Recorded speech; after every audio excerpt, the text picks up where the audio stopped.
Bismillahirrahmanirrahim. Yang sama kami hormati dan kami muliakan guru dan orang tua kami, Kiai Haji Dr. Abdul Rajak wa ta'anallahu bi nur hayati ma'ulumihim, Ketua DKM Masjid Al-Istiqamah beserta segenap jajaran pengurus, Bapak Ibu jamaah salat subuh yang insyaallah diberkahi dan dirahmati Allah Subhanahu wa taala. Uhaikum jami tahiyatul Islam. Assalamualaikum warahmatullahi wabarakatuh.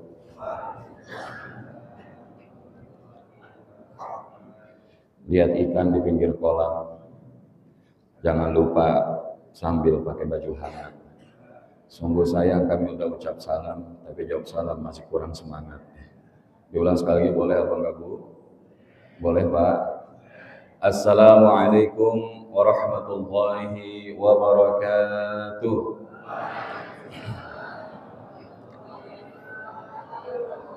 Semoga yang jawab salamnya dengan istiqamah Allah lapangkan semua urusannya. Yang jawab amin Allah sehatin badannya. Yang aminnya makin kencang Allah lunasin utang-utangnya. Bahkan aminnya makin kencang berangkat ke tanah suci bulan depan. Amin ya rabbal alamin. Alhamdulillahilladzi hadana lihadza wa ma kunna linahtadiya laula an hadanallah.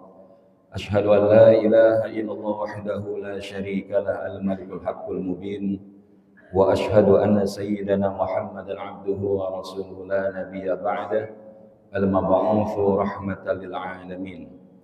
Allahumma fashalli wa sallim ala hadzal nabiyil karim sayyidina wa maulana Muhammad sallallahu alaihi wasallam wa ala alihi wa sahbihi wa man tabi'ahum bi ihsanin ila yaumiddin. Amma ba'd, subhanaka la ilma lana illa ma 'allamtana innaka antal alimul hakim wa la haula wa la quwwata illa billahil aliyyil azim. Fadilatul qaramun, Bapak Ibu jamaah salat subuh yang insyaallah diberkahi dan dirahmati Allah Subhanahu wa taala. Bagaimana kabarnya Bapak Ibu pagi hari ini? Sehat semuanya? Fisiknya sehat? Ciri orang kalau fisiknya sehat, ngajinya nyender apa kagak? Alhamdulillah. Semoga yang nyender enggak nyender sehat fisiknya. Amin. Kalau fisiknya sehat, dompetnya sehat, alhamdulillah. Nah, apa yang buat dompet nggak sehat, Bu, Pak? Apa yang buat dompet nggak sehat?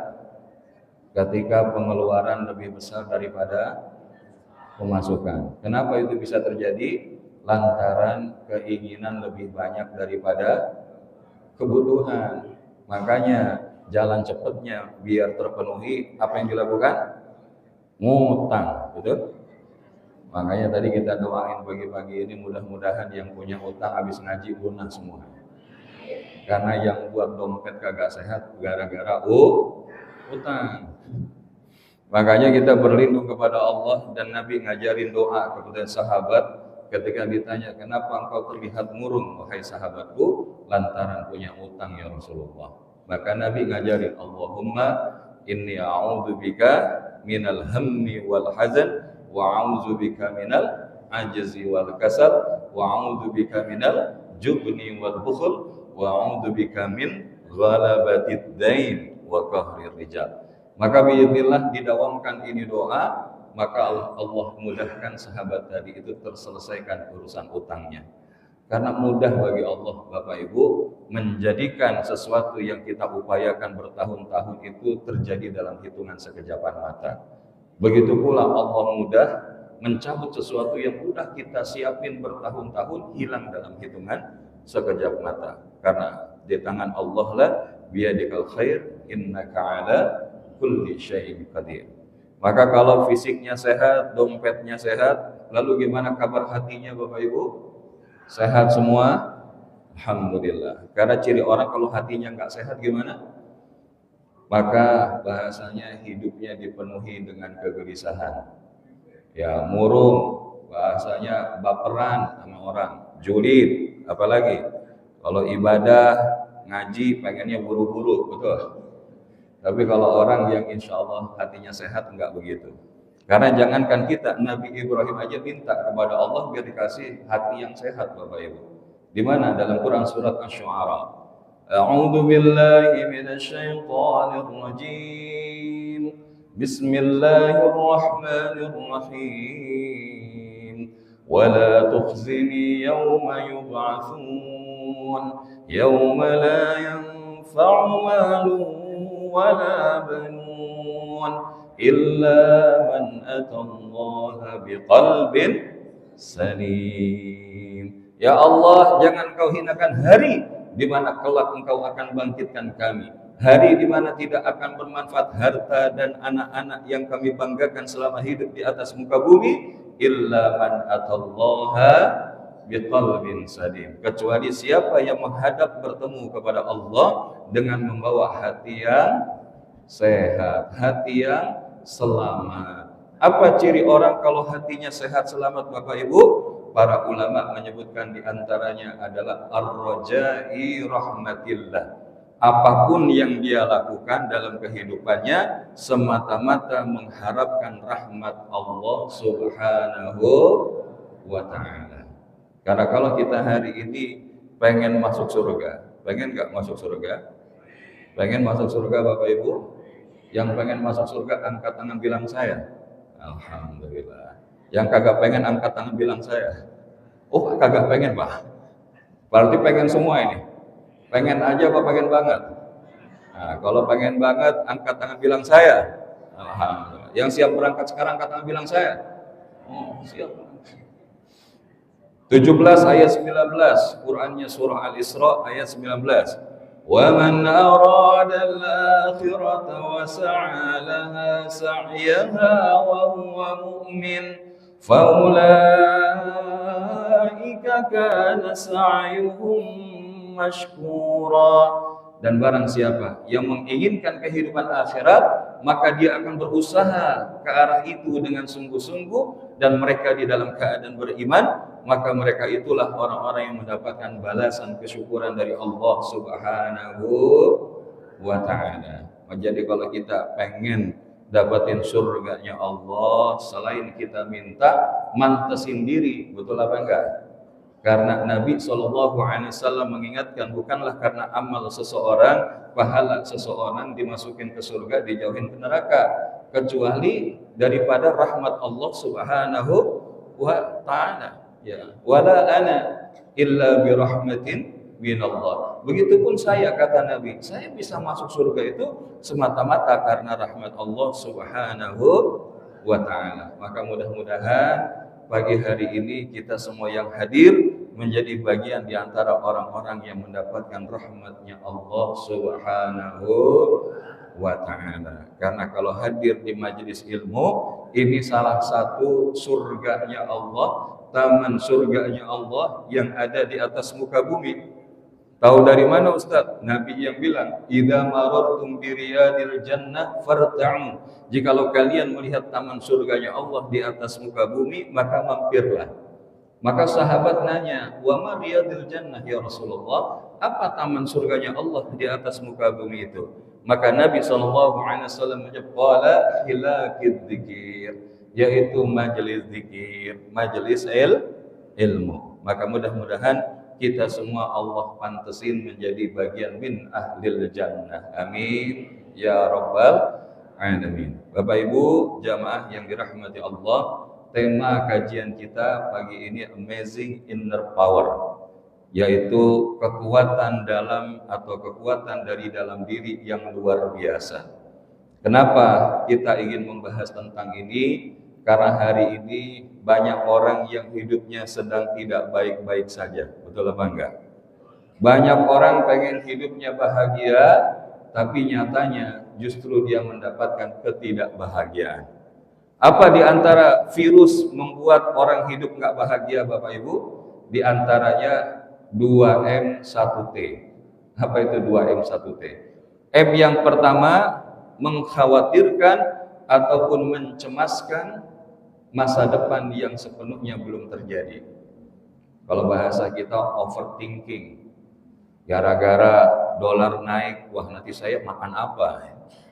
Tapi semalam alhamdulillah salah satu pimpinan direktur utama PLN baru pulang dari haji, maka beliau cerita, di situ ada juga komisaris utama dan yang lainnya. Saya selama di tanah suci itu cuma berdoa sama Allah.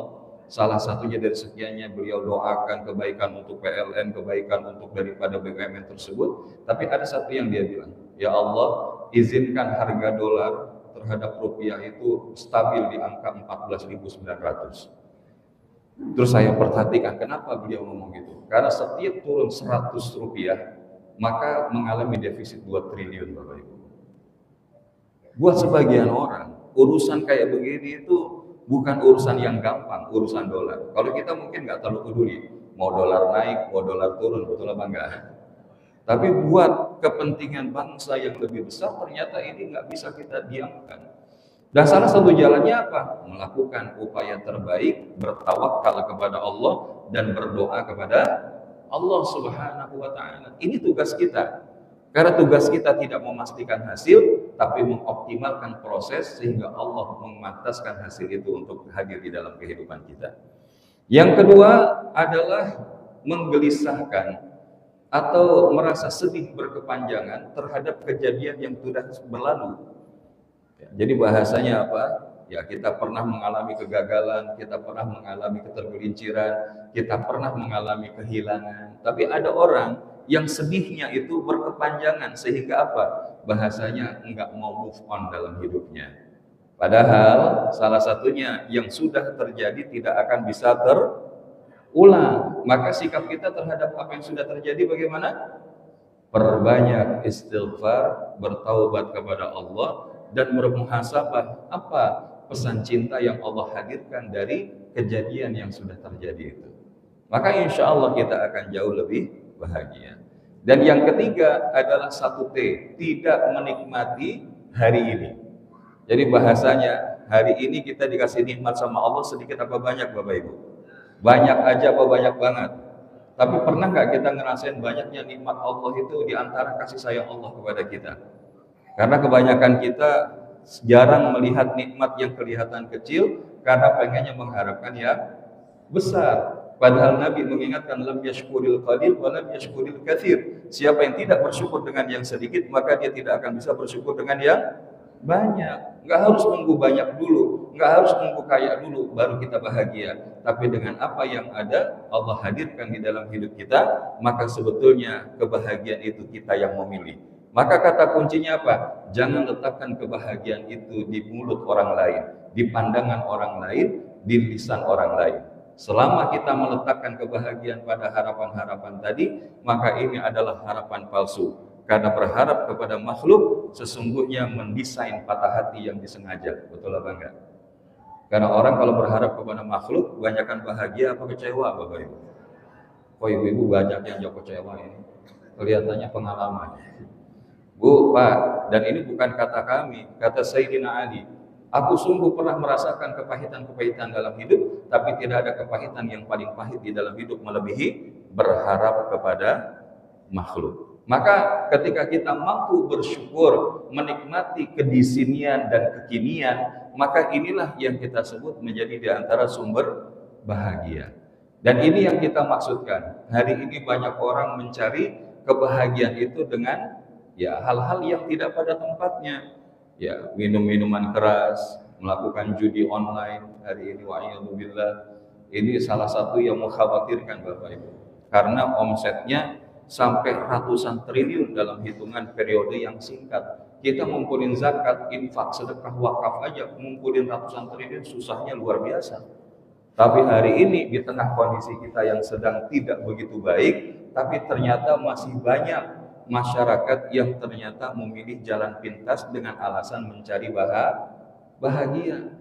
Maka sampai ada seorang istri tega membakar suaminya lantaran apa? Suaminya menggunakan gaji ke-13 untuk judi online. Maka kita berlindung kepada Allah Subhanahu wa Ta'ala agar kita punya yang kita sebut kekuatan dari di dalam diri kita. Maka kalau dikatakan inner power atau kekuatan dari dalam diri kita, apa sih yang dimaksud dengan inner power? Maka sederhananya adalah berpikir besar, berjiwa besar.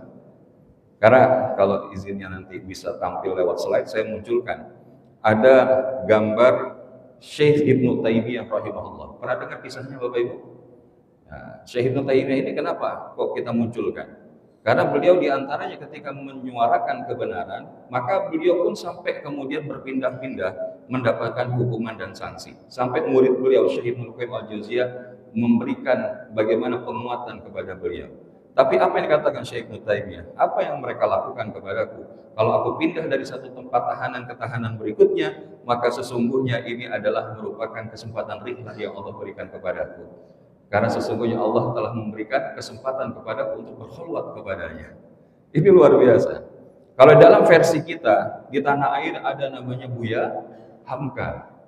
Buya Hamka itu Masya Allah ketika memiliki pandangan yang berbeda dengan Bung Karno dulu, sampai Bung Karno kemudian menjebloskan Buya Hamka itu di dalam tahanan. Tapi yang menarik, ketika Bung Karno itu meninggal dunia, siapa yang menyolatkan Bung Karno?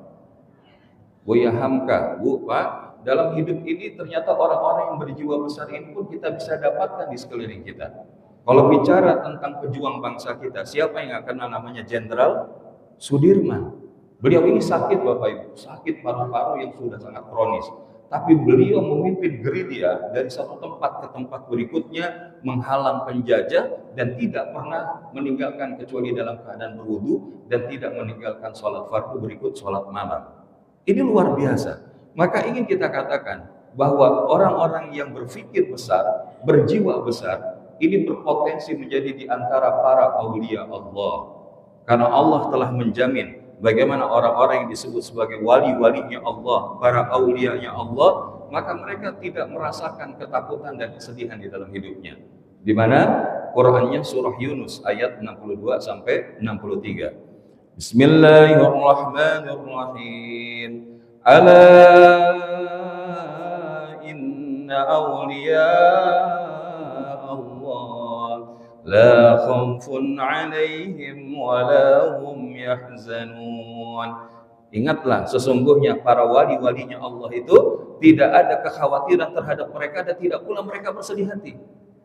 Bahkan disebutkan oleh Allah, disebutkan ayat 63-nya, alladzina amanu wa kanu yattaqun. Siapa itu para wali-walinya Allah? Di antaranya adalah orang-orang yang beriman dan mereka selalu bertakwa kepada Allah Subhanahu wa taala. Maka mereka yang memiliki inner power, berpikir besar, berjiwa besar. Karena mereka selalu bersama dengan Allah. Mereka selalu ditemani oleh Allah, sehingga mereka menghadapi episode hidup ini dengan apa yang Allah mau, bukan dengan apa yang selain Allah inginkan. Maka berpikir besar di sini artinya adalah memiliki cita-cita dan harapan besar di sisi Allah. Salah satunya hadis Nabi riwayat Imam Muslim wa Bukhari wa Ahmad wa Ibnu Hibban, "Idza da'a ahadukum falyu'zinir raghbah fa innahu la yata'azamu 'ala Allahi syai'un." Jika salah seorang dari kalian berdoa, maka hendaklah dia membesarkan rahbah, keinginan, obsesi, harapan, cita-cita yang besar di hadapan Allah Subhanahu wa taala. Kenapa? Karena tidak ada satupun yang sulit dan besar bagi Allah. Betul Bapak Ibu? Jadi kalau kita hari ini minta, ya Allah, pengen berangkat ke Tanah Suci bareng sama keluarga, bisa?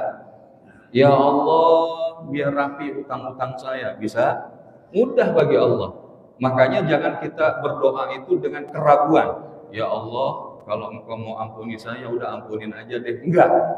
Tapi kita minta, ya Allah, Engkau Rabb yang Maha Pengampun, maka ampunkanlah segala kesalahan-kesalahan kami. Duhai Allah, Engkau Rabb yang Maha Mulia, sungguh Engkau yang memuliakan kami, karena kami bukan apa-apa dan bukan siapa-siapa. Karena hari ini terlihat baik, lantaran Engkau masih tutup aib-aib diri kami. Jadi kalau kita bahasanya Bapak Ibu berdoa kepada Allah itu penuh dengan keinginan dan harapan besar. Makanya Nabi Ibrahim bahkan doanya itu melampaui zamannya ribuan tahun. Ketika apa? Meminta agar kelak dibangkitkan seorang Rasul dari kalangan mereka sendiri. Itu Nabi Ibrahim minta dari sebelum Masehi ratusan ribuan tahun. Tapi kemudian Allah hadirkan generasi keturunannya yang bernama Nabi kita Muhammad sallallahu alaihi wasallam, Jadi bab doa ini adalah salah satu bagaimana kita berpikir besar. Karena jangan dalam hidup ini kita terlalu sibuk berpikir yang receh, ngurusin yang receh-receh. Akhirnya apa? Anak-anak kita sibuknya sama urusan receh. Maksudnya apa? Kalau anak-anak terlalu sibuk sama urusan main game, anak-anak cuma sibuk dengan urusan K-pop, anak-anak sibuk sama orang-orang yang nonton anime, baca anime, kalangan wibu, maka ini adalah di antara generasi receh, Bapak Ibu. Tapi bayangkan generasi Muhammad Al-Fatih, generasi Salahuddin Al-Ayyubi, mereka berpikirnya adalah bagaimana mengembalikan Al-Aqsa kembali ke tangan umat Islam. Itu yang kita sebut berpikir besar. Dan berpikir besar ini juga perlu diiringi dengan berjiwa besar. Yaitu apa? Orang yang berjiwa besar itu sederhananya menikmati setiap pergiliran episode kehidupan. Karena dalam episode hidup tidak selamanya kita senang, ada kalanya kita mengalami susah. Ada saatnya kita gembira, tapi di sisi lain kita bisa mengalami kesedihan. Dan kalau kita mendapatkan kemenangan, kali yang lain kita bisa jadi memperoleh kekalahan. Itu yang kita sebut dengan sunnah tadawul. Sunnah dipergilirkan oleh Allah Subhanahu wa taala. Wa tilkal ayyamu nudawiluha bainan nas wa liya'lama Allahu alladhina amanu wa yattakhidha minkum syuhada wallahu la yuhibbul zalimin. Dan masa kejayaan dan kehancuran itu kami pergilirkan di antara manusia agar mereka dapat pelajaran. Perang Badar, umat Islam menang apa enggak, Bapak Ibu? Perang Uhud, kita menang apa kalah? Dan ini padahal di tengah mereka ada Nabi kita Muhammad Sallallahu Alaihi Wasallam. Maka biiznillah, kalau kita ziarah ke tanah suci sampai ke Gunung Uhud, ke Bukit Uhud, kita pelajari itu. Kenapa kemudian umat Islam yang udah di selangkah lagi menang, kok bisa kalah? Dan ini bukan karena macam-macam. Sahabat para pemanah di Bukit Rumah itu turun lantaran apa? Bukan semata melihat ghanimah, tapi ngelihat banyak peralatan perang yang bisa diambil. Ada lembing, ada tombak, ada pedang, ada segala macam. Itu buat nambah apa? Kekuatan umat Islam. Niatnya baik. Tapi Sayyidina Ali bilang, apapun yang terjadi kata Nabi, jangan turun. Sahabat turun. Dan ini ternyata apa? Menjadi di antara sabab. Kemudian saat itu Jenderal Khalid bin Walid yang belum masuk ke dalam Islam melihat peluang, balik lagi dikepung umat Islam, dan hampir saja bahkan Nabi kita Muhammad Sallallahu Alaihi Wasallam itu mengalami kehilangan nyawa. Tapi Allah masih menyelamatkan sahabat jadi border hidup. Maka kalau kita sampai di perang Uhud itu kita diingetin bahwa apa? Bahwa kita kunci kemenangan itu bukan karena kehebatan kita, Bapak Ibu, tapi karena ketaatan kita kepada Allah dan Rasulnya yang akan menjadikan kita menang. Dan kenapa kita dipergilirkan menang kalah, termasuk hari ini di Palestina, Ustadz, kenapa kok nggak menang-menang? Kok selalu dijajah sampai sudah puluhan tahun, lebih dari 70 tahun. Kondisinya hari ini kok makin berat, makin susah. Karena Allah menyediakan itu untuk kita sebagai ladang amal. Dipergilirkan. وَلِيَعْلَمَ الَّذِينَ آمَنُوا وَيَتَّخِذَ مِنكُمْ شُهَدَاءَ. Dan supaya Allah membedakan dengan keadaan itu mana orang-orang yang betul-betul beriman dengan orang-orang yang tidak beriman. Hari ini lagi ramai, ada anak-anak muda kebetulan bukan muslim lagi, makan di tempat restoran yang sedang umat Islam boikot. Dia makan, dia bilang, begitu nyocol saus, ini darahnya anak-anak Palestina. Ya, terus dia makan daging, ini dagingnya anak-anak Palestina. Wah, ya itu bilang ramai ini urusannya. Kenapa nggak punya kepekaan?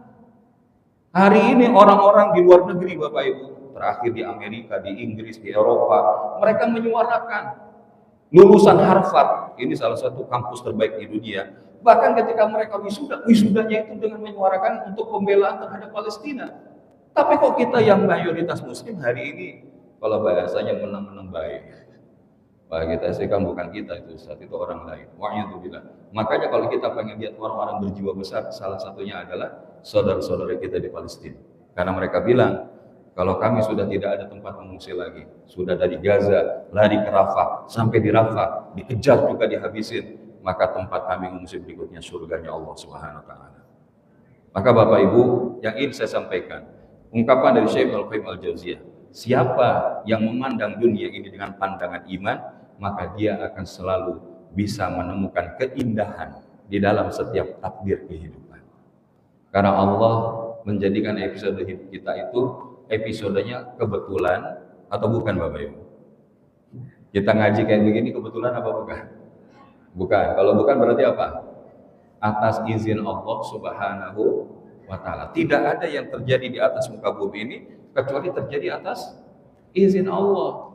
Dan yang namanya penganugerahan Allah, pemberian Allah, tolong dijawab. Selalu yang terbaik, kadang-kadang yang terbaik, atau tidak yang terbaik? Kalau Allah selalu memberikan yang terbaik, lalu masih ada nggak masalah dalam hidup kita? Ya, kalau kita masih ngerasa masalah, tapi masalah itu bukan sepenuhnya masalah. Nabi Ibrahim juga ada masalah, masuk di dalam apinya Raja Namrud, masalah nggak? Tapi jadi masalah nggak buat Nabi Ibrahim?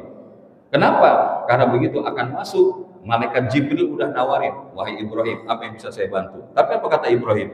Hasbunallah wa ni'mal wakil. Cukuplah Allah yang menjadi pelindungku.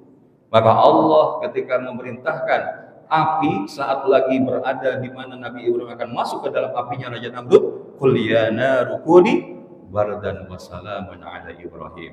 Katakanlah wahai api, dingin dan sejumlah engkau, dan berikanlah kesejahteraan kepada Nabi Ibrahim. Itu api tapi tidak membakar Ibrahim. Masalah ada, tapi hari ini menjadikan hidup kita mumet lantaran apa? Terlalu mengandalkan diri kita sehingga kita nggak melakukan perjalanan ke dalam, Bapak Ibu. Kita terlalu sibuk nyari jalan keluar sampai lupa menemukan jawabannya di dalam diri kita. Maka oleh karenanya, apa rahasia inner power? Apa rahasia agar kita bisa Allah izinkan memiliki apa yang kita sebut kekuatan dari dalam? Maka saya jawab di sini ada 3, Bapak Ibu. Ada 3, dan ini bentuknya pertanyaan. Karena Allah di dalam banyak redaksi ayat memberikan pertanyaan-pertanyaan retoris agar kemudian kita itu berpikir, afala ta'qilun, afala tatafakkarun. Apa kalian nggak mikir? Apa kalian nggak pakai akal? Apa 3 rahasia inner power? Yang pertama, pertanyaan, apa sih maksud hidup kita, Bapak? Apakah Allah menciptakan kita di atas muka bumi ini cuma untuk main-main aja, Bapak Ibu? Apakah Allah menciptakan kita ini kebetulan?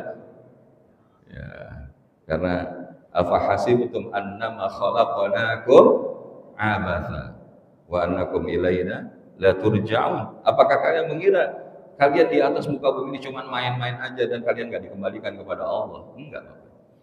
Maka maksud hidup kita ini jelas. Yang kita jadikan orientasi itu orientasi dunia atau orientasi akhirat, Bapak Ibu. Ya, kita pengennya bahagianya dunia akhirat atau dunia akhirat. Ya. Jadi kalau kita lihat bahagia itu ternyata bukan semata-mata tentang di dunia. Kalau di dunia itu efek dari apa? Keberhasilan di akhirat. Karena kalau yang disebut bahagia, kadang ada yang bilang, oh banyak uang, hartanya melimpah, pangkat jabatan tinggi. Tapi kalau ujungnya, mohon maaf, enggak masuk surga, dia orang yang gagal. Kenapa? Quran surah Ali Imran 185. Kullu nafsin dha'iqatul maut wa innama tuwaffawna ujurakum yawmal qiyamah faman zuhziha 'anil nari wa udkhilal jannata faqad faz wa mal hayatud dunya illa mata'ul ghurur. Tiap-tiap yang berjiwa akan merasakan kematian. Dan sesungguhnya pada hari kiamat sajalah disempurnakan pahala kalian. Siapa yang dijauhkan dari neraka dan dimasukkan ke dalam surga, maka sungguh dialah telah beruntung, dialah sukses. Jadi orang sukses itu kalau dijauhin neraka, dimasukin surga. Tapi untuk masuk ke sana, bukan tidak mungkin, ada tantangannya. Ya, kehidupan dunia itu wa mal hayatud dunya illa mata'ul ghurur. Tidak lain hanyalah kesenangan yang memperdayakan. Maka Bu, Pak, menjadi pengingatan bagi kita bahwa urusan hidup di dunia ini sebentar doang. Jangan sampai kita mengorbankan yang abadi untuk kehidupan yang sebentar. Justru kita gunakan yang sebentar supaya dapat kehidupan yang abadi. Wa mal hayatud dunya illa la'ibun wa lahun waladdarul akhiratu khairul lilladzina yattaqun afala ta'qilun. Dan tidaklah kehidupan dunia ini selain daripada main-main dan senda guru belaka, Bapak Ibu. Dan sungguh kampung akhirat itu lebih baik bagi orang yang bertakwa, maka tidakkah kalian memahaminya? Bu, Pak, saya punya pertanyaan. Bapak Ibu pernah nonton pertandingan bola? Ya, suka nonton bola ya. Saya tanya, kenapa kalau pas giliran pertandingan itu pemain bola di lapangan lari-larian, lari ke depan, lari ke belakang, lari ke kiri, lari ke kanan? Kenapa Bapak Ibu? Ngejar bola. Untuk apa ngejar bola? Biar bisa cetak gol. Selain cetak gol apa lagi? Nah, supaya nahan, jangan kebobolan, betul. Terus apa lagi? Selain itu apa lagi? Ada yang lebih sederhana belum terjawab. Kenapa mereka lari-larian? Pengen menang, sahih. Selain itu apa lagi? Bu, Pak, kenapa mereka masih lari-larian? Selain jawaban tadi itu udah benar. Tapi ada satu jawaban yang belum disebutkan. Karena mereka cuma punya 2 kali 45 menit waktu pertandingan. Coba selesai pertandingan, setelah 2 kali 45 menit masih lari-larian nggak itu orang? Maka kalau kita bilang Ustaz capek hidup di dunia, mau ibadah, amal soleh capek, ngurusin anak capek, wajar karena hidupnya lagi di dunia. Kalau kita udah nggak di dunia, udah kita nggak ada urusan sama itu, Bapak Ibu. Jadi jangan sampai urusan kita di dunia ini menyita lebih banyak tentang urusan kita di akhirat. Makanya Nabi ingetin, man kanatid dunya hammahu farraqallahu alaihi amrahu wa ja'ala faqrahu baina 'ainaihi wa lam ya'tihi minad dunya illa ma kutiba lahu. Siapa yang tujuan hidupnya adalah dunia, maka Allah cerai-beraikan urusannya, menjadikan kefakiran di kedua pelupuk matanya dan tidak mendapatkan dunia kecuali menurut ketentuan yang telah ditetapkan baginya. Jadi kalau ada orang bilang gini, aduh Ustaz, hari ini ada orang kagak sholat, kagak ngaji, rezekinya ngalir. Terus ya kita udah sholat, minta sama Allah, jungkir balik usaha ya segini-segini aja. Terus ada kekecewaan Ustaz. Nah, terus kecewa mau ngapa? Ya kan? Bu, Pak, hari ini kalaupun ada orang dikasih dunia, kita belum dikasih dunia, nggak usah terlalu khawatir. Abdullah ibnu Abbas radhiyallahu mengatakan, innallaha yu'tid dunya ila man yuhibbu aw la man yuhibbu. Sungguh Allah memberikan dunia itu kepada siapa yang Allah suka ataupun yang tidak Allah suka. Dia mau pakai cari jalan yang haram kek, yang nggak benar, Allah kasih. Tapi nanti tunggu balasannya. Al-An'am 44. Ujungnya dia akan dihinakan oleh Allah. Itu disebut istidraj.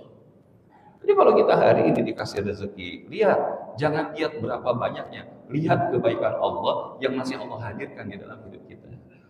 Makanya yang perlu kita gunakan dunia ini untuk sebagai kendaraan menuju akhirat. Ini kata Imam Hasan Al-Basri. Dunia ini kendaraan menuju akhirat. Karena kalau kita tidak mengendarai dunia, maka dunianya akan mengendarai kita. Dan Nabi SAW menyebutkan, wa man kanatil akhiratu niyatahu jama'allahu amrahu wa ja'ala ghinahu fi qalbihi wa atatu dunya wa hiya raghimah. Atau kama qala Nabi sallallahu alaihi wasallam rawahu Ahmad. Dan barang siapa yang niat tujuan hidupnya adalah negeri akhirat, Allah akan kumpulin urusannya. Allah mudahin urusan hidupnya. Menjadikan kekayaan di hatinya. Karena kaya itu bukan banyaknya harta. Laisa al-ghina an kasratul arad, walakinnal ghina ghina nafsi. Kaya itu Bapak Ibu bukan banyak harta, tapi adalah ketika dia punya kekayaan jiwa. Dan dunia itu akan mendatangi dalam keadaan hina. Maka kalau kita punya guru-guru, para alim, para kiai khos, mereka bahasanya mungkin kelihatan kayak nggak kerja, tapi kok mobilnya mewah, rumahnya megah. Allah datangkan itu Bapak Ibu. Makanya asalkan apa? Niat kita akhirat. Dan urusannya gimana? Nanti kalau gitu kita nggak perlu kejar dunia. ada konsep Islamic work-life balance. Di mana? Quran surat Al-Qasas ayat 77. Wabtaghi fima ataqallahu daral akhirah wala tansa nasibaka minad dunya. Sederhananya apa? Kejar akhirat, jangan lupa dunia. Jangan kita kadang-kadang kebalik, kejar dunia, jangan lupa akhirat. Giliran zuhur 5 menit mau asar. Asar pasti jalan, nanti digabung sama maghrib. Padahal kagak ada jamak asar maghrib dijamak. Pak, yang pertama. Singkat karena waktunya terbatas. Yang kedua, tadi apa maksud tujuan hidup kita? Orientasi kita selama ini dunia apa akhirat? Ini akan mempengaruhi apa yang kita sebut kekuatan di dalam diri. Yang kedua, seberapa kita yakin bahwa Allah itu Rabb yang maha baik. Allah itu baik gak sama kita, Bapak Ibu? Bahasanya kita katakan dialah Allah the best planner, sebaik-baik perencana di dalam kehidupan kita. Karena fondasinya apa? Allah Rabb yang maha tahu, nggak mungkin jahil, nggak mungkin bodoh. Allah maha benar, nggak mungkin keliru. Allah maha adil, nggak mungkin zalim. Allah maha bijaksana, nggak mungkin sembarangan. Tadi udah dijawab, apapun yang Allah berikan itu selalu yang terbaik, karena yang terbaik atau tidak yang terbaik. Selalu yang terbaik. Artinya apa? Kita akan berbaik sangka kepada Allah. Pernah ada kejadian, pernah dengar kisah pesawat yang karam ketika mau berangkat ke Tanjung Pinang, beberapa tahun lalu. Pernah? Itu ada satu penumpang yang lantaran dia sholat subuh dulu di bandara. Ya udah sampai di gate, dia sholat subuh dulu. Karena berangkat pesawat itu mepet-mepet waktu subuh. Bismillah, begitu selesai dia sholat subuh berjamaah di situ, di dalam gate itu, dia keluar. Pesawat yang Pangkal Pinang, udah jalan Pak. Marah nggak dia? Saya kan cuma sholat subuh, kenapa saya ditinggal? Marah nggak Bapak Ibu? Kecewa nggak? Lagi marah, tapi Pak, iya kami semua udah berangkat, udah siap, ya Bapak sendiri. Tapi kan saya sholat. Lagi-lagi marah-marah begitu, selang beberapa menit terdengar kabar bahwa pesawat yang harusnya ia tumpangi itu, wa'iyadzubillah, mengalami karam. Dan semua penumpangnya tidak ada yang selamat. Pertanyaan, apa yang dirasakan si orang itu? Yang tadinya marah-marah langsung apa? Sujud syukur. Ya Allah, Engkau selamatkan hamba. Kadang kita itu ngelihatnya pakai kacamata kita, bukan pakai kacamatanya Allah. Makanya Allah ingatkan dalam Quran surah Al-Baqarah 216. Wa'asa an takrahu syai'an wa huwa khairul lakum wa'asa an tuhibbu syai'an wa huwa syarrul lakum wallahu ya'lamu wa antum la ta'lamun. Boleh jadi kalian gak suka terhadap sesuatu hal, padahal dia amat baik bagi kalian. Dan boleh jadi kalian menyukai sesuatu, padahal bisa jadi dia buruk untuk kalian. Allah mengetahui sedangkan kalian gak tahu. Makanya kita perlu yakin bahwa apa? Kalau hari ini kita, Pak Ustadz, saya dicoba sama Allah banyak cobaan. Terus, kenapa Allah gak ngasih sama yang ana inda abdizon bibi. Nanti lain waktu kita bahas Bapak Ibu. Ada temanya itu prophetic optimism. Optimismenya para nabi dan rasul. Salah satunya itu Nabi Musa. Nabi Musa itu kan udah bawa tuh rombongan Bani Israel, udah nyampe di depan Laut Merah. Sementara tempat yang dituju di seberang Laut Merah. Itu Fir'aun sama tentara udah kelihatan tuh. Kalau kata Bani Israel begini, Musa, itu di belakang kita dikejar sama Fir'aun. Bagaimana nih urusan? Kalau Bapak Ibu jadi Nabi Musa, jawabnya gimana? Mungkin ini saatnya kita berdoa sama Allah ya. Habis dah kita. Tapi jawaban Nabi Musa apa? Kalla inna ma'iya rabbi sayahdin. Ini pede banget ya Bapak Ibu.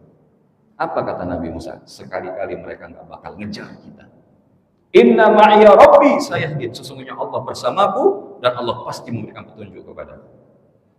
Maka singkatnya setelah itu apa? Allah perintahkan Musa mengumpulkan tongkatnya ke laut, maka terbelah itu jalan. Bu Pak, kadang-kadang kita itu ngerasa hidup kita udah mentok. Padahal Allah terkadang memberikan kita kegelapan supaya kita mengenali terangnya cahaya Allah di dalam hidup kita. Karena kita selama ini kadang dikasih terang sama Allah, tapi hati kita gelap. Maka kita yakin Allah Rabb yang maha baik, Allah Rabb yang maha memberikan kebaikan. Yang terakhir, yang ketiga adalah seberapa mampu kita memaknai masalah. Agar kita punya apa yang kita sebut inner power, maka kita menjadi orang yang selalu berupaya menemukan makna. Saya pengen tanya Bapak Ibu, yang hari ini hadir kira-kira punya masalah apa enggak? Coba-coba, yang punya masalah angkat tangan bilang saya. Yang enggak punya masalah angkat tangan bilang saya. Karena kalau ada saya bilang itu orang yang masalahnya paling besar di dalam hidup. Karena orang hidup nggak mungkin nggak punya masalah. Bahkan orang beriman aja punya masalah. Ahasiban nas ayyutraku ayyaqulu amanna wa hum la yuftanun. Apakah kalian mengira telah mengatakan beriman kepada Allah sementara belum datang ujian kepada kalian? Oh, saya pengen hidup kayak Nabi Rasul. Nabi Rasul itu masalahnya lebih besar dibandingkan kita. Tapi bagi kita masalah itu bukan cuma tentang sekedar masalah. Karena kebanyakan kita ketika menemukan masalah, mohon maaf, tolong dijawab Bapak Ibu. Mana respon yang duluan kita lakukan? Dipikirin apa dizikirin? Nah, ada masalah dipikirin apa dizikirin, Bu? Setelah dipikirin selesai apa enggak? Terus mikirin lagi enggak? Selesai enggak? Mikirin lagi enggak? Itulah yang menyebabkan kenapa seseorang wajahnya terlihat lebih senior daripada usia seharusnya. Karena apa? Hidupnya kebanyakan. Padahal masalah untuk kita pikirin apa untuk kita selesaikan? Enggak dua-duanya. Belajar dari siapa? Nabi Yunus. Bu, Pak, Nabi Yunus dalam perut ikan masalah enggak? Tapi ketika dalam perut ikan mikirin masalah enggak? Mikirin solusi enggak? Yang dilakukan Nabi Yunus apa? Dizikirin. Apa zikirnya Nabi Yunus? La ilaha illa anta subhanaka inni kuntu minadh dhalimin. Apa yang terjadi Bapak Ibu? Begitu ngaku sama Allah, begitu nyerah sama Allah, Nabi Yunus keluar dari perut ikan.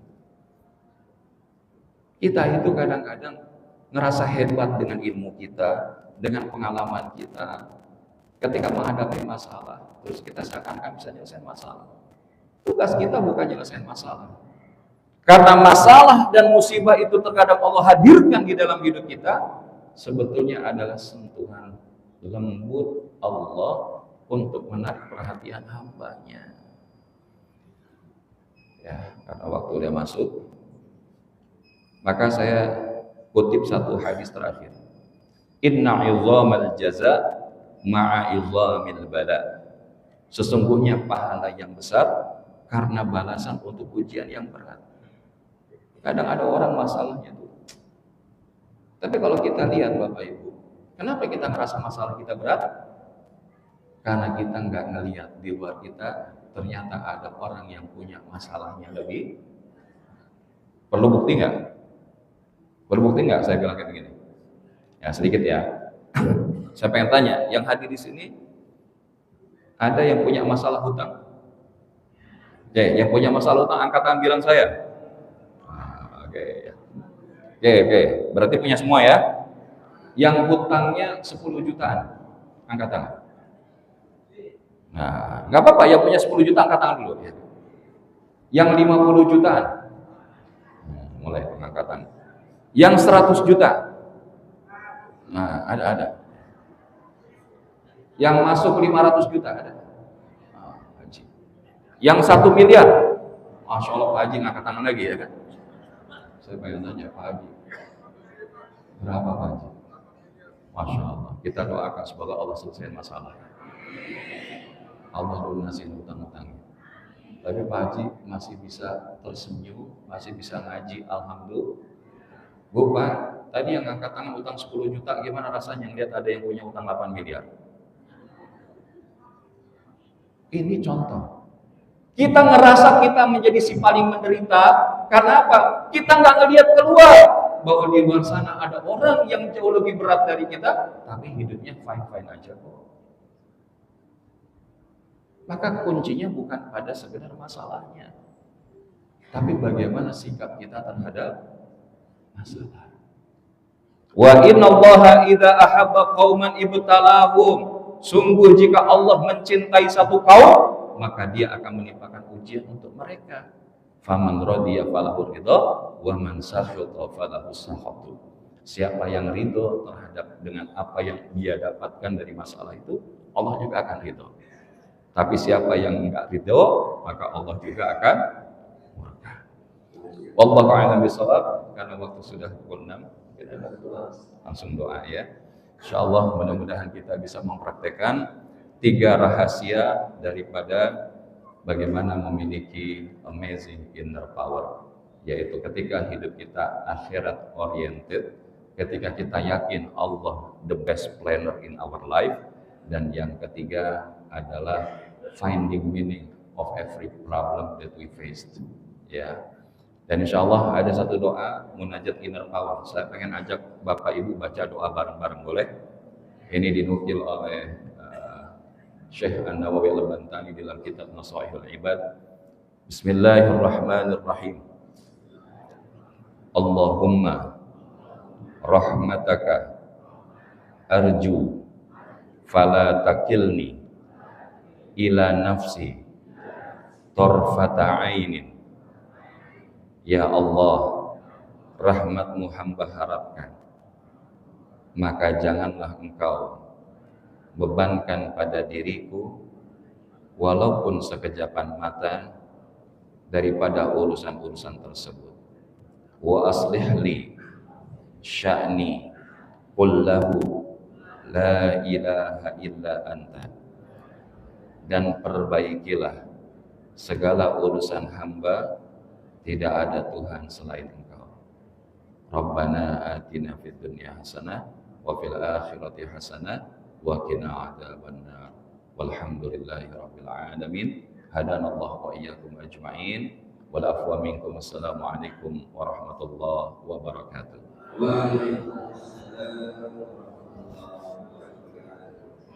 Sallallahu alaihi Muhammad sallallahu alaihi wasallam. Sallallahu alaihi Muhammad sallallahu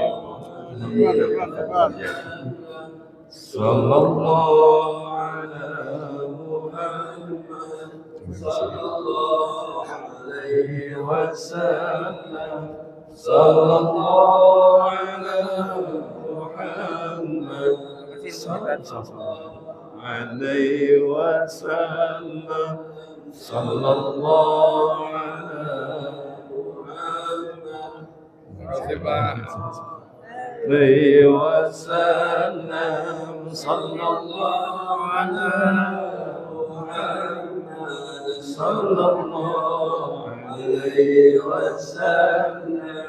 Sallallahu alaihi